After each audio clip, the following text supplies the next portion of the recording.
Welcome sa Durs 2.0.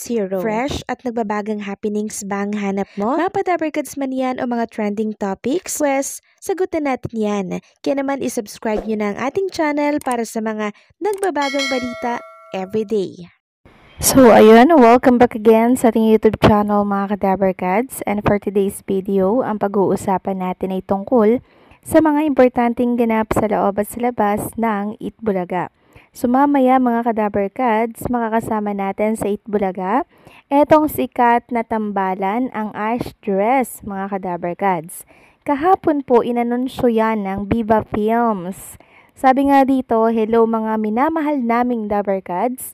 Abangan sina Rapi at Luna Andres Mulak and Ashtin Olviga sa Itbulaga this September 20, Saturday, 12 noon. Right after po ng announcement ng Viva Films tungkol sa guesting nila sa Itbulaga, grabe ang dami pong masayang fans. Hindi na po sila magkanda umayaw sa comment section ng Viva Films. Grabe, talagang inaabangan po nila ito mga Kadabarkads. Samantalang ang inilabas ng TVJ na page na mga picture po ng mga lalaking host ng Itbulaga like Jowa Pau, TVJ, Ryan and Alan K mga Kadabarkads para daw leading man sa teleserye ito mga picture na inedit po nila dito. So nakakatuwa lang kasi mukhang bumata po ang mga Dabarkads host natin na mga kalalakihan.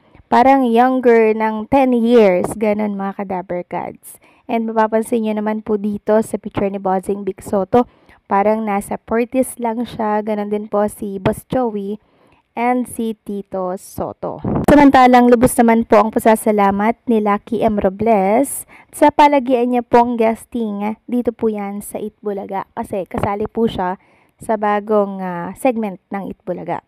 Sabi niya nga salamat po ng marami sa lahat ng nanood sa amin ni Kuya Jun Ryle Kembao, si Perry and Jazara Claire de la Puente sa Clones Open.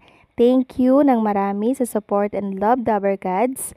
And thank you Itbulaga TVJ's opportunity po.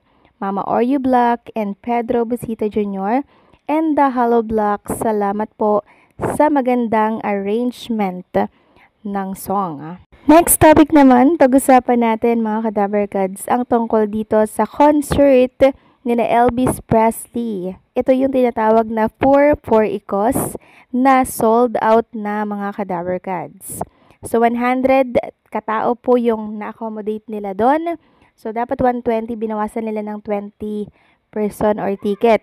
Sabi nga dito, the tickets for the benefit concert for 4 ikos is now sold out.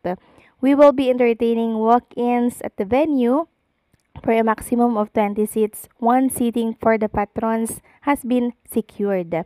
We thank you for your trust and see you there. So kung 100 ticket po yung na-eventa nila, sa halagang 1,000 po ang isang ticket, nakalikom na agad sila ng 100,000 at yun ay itutulong po nila sa nasunugan mga Kadabarkads. Grabe, di ba? Ang laking pera po nun. And saglit lang po nilang nakukuha dahil yan sa mga talento at husay na meron ang ating mga clones. So nakakatuwa lang mga Kadabarkads kasi itong mga clones natin na mula po sa Itbulaga ay nagiging instrumento para po sa iba para sila ay makatulong. Kaya tama lang siguro mga Kadabarkads na wala muna na manager si Jerome Ibardome kasi pag nagkaroon na po ng manager yan mga Kadabarkads, syempre magkakaroon na po ng hati sa kita, 'di ba? Itong si Jerome Ibardome, imbis na sa kanya lang mapupunta yung kita, may manager pa siya. Kaya tama lang po yung desisyon ni Jerome na wag mo nang magpahawak sa manager. Next topic naman, pag-usapan natin mga Kadabarkads ang susunod na concert, which is ito yung big project, big concert na inarrange po ni Jean Jordan Abina, no? So, ito yung plano niya matagal na. Sabi nga po dito, Timeless Legends, a tribute to Elvis Presley, Matt Monroe, and Karen Carpenter. 3 incredible artists, one stage, one unforgettable evening. Get ready for powerhouse performances, heart-touching songs, and a concert experience you won't forget. Concert details, location, Level Full Japan Town, Bertis Ayala Malls, North Quezon City. Date November 29, 2025, Saturday po yan. Ticket VVIP 3,500 pesos, 50 seats lamang, sold out na po yun. VIP 2,500 pesos, 140 seats, okay pa, available. GA 2,000 pesos, 190 seats. Early Bird 1,500 pesos, 20 seats lang. Sold out na din yon. So, itong VIP at GA po ang available kung gusto nyo pong mag-avail. Time 5 p.m. to 8 p.m. For ticket inquiry, contact GRM Astro, Jane Jordan, or you may call. Ayan po yung number, mga Kadaber Cats. Dalawa yan. PS, wala pa pong electronic or physical ticket.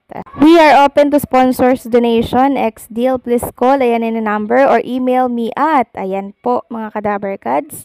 Yun yung mga main account nila. Yung front act, Dulce, Basil Valdez, andyan din syempre. Miley Cyrus, Pavarotti, Steve Perry, Bulton, Tom Jones, si Princess Binilon aka Bonnie Tyler, Shirley Bassey, Beyonce. Support act naman, Tinig at Musika Talent Management Services, Nas Poblete, Jose Marichana. Full band, Pedro and the Hollow Blacks. Wow, nakuha nila si Pedro Busita Jr. keyboard, Edward Anatalio drummer, Erickson Corpus bass, Jessica Patang guitarist. So, yung Pedro Band ng Itbulaga, dala po nila. So, talagang malaking concert ito, mga Kadaber Cats. At sana supportahan po natin ito, mga Kadaber Cats, no? So, kung susumahin natin at pagsasama-samahin, nasa 400 katao po lahat ito, mga Kadaber Cats, no? So, nakabenta na po sila ng ilang ticket na din. So, dito pa lang sa 50 seat po na sold out, meron na silang 175 na nakuha. Tapos, i-addition pa itong 1,500 na 20 seats na 30,000, no, yung nakuha nila. So, kung mabenta po lahat nila, mga Kadaber Cats, itong 400 seat na to, nasa 600 plus po ang kikitain po nila. To be exact, 685,000 pesos po. So, malapit-lapit na rin po mag 700,000 pesos. Sobrang laki na nito, mga Kadaber Cats. Tapos, hati-hati, syempre sila dito. Babayad pa sila sa banda. Diba? So, nakakatuwa lang na talaga naman pong pag nag-organize ng concert at pinagsama-sama po ang mga clones natin, kikita po talaga ng napakalaking halaga. Kaya tama lang po na huwag muna sila kumuha ng manager na hawak sa kanila kasi limitado na yung magiging galaw nila. Plus, may mahahati pa po, no? Which is yung kikitain nila sa mga concert na i-organize nila. So, okay yan na sila lamang po yung nagkakaintindihan dito. Huwag mo na silang magpahawak sa mga manager na yan, di ba? So, congratulations in advance sa mga clones natin, lalo na kay Jerome Ibardome. Deserve ninyo yan. So, anong say nyo dito, mga Kadaber Cats? Please comment down below.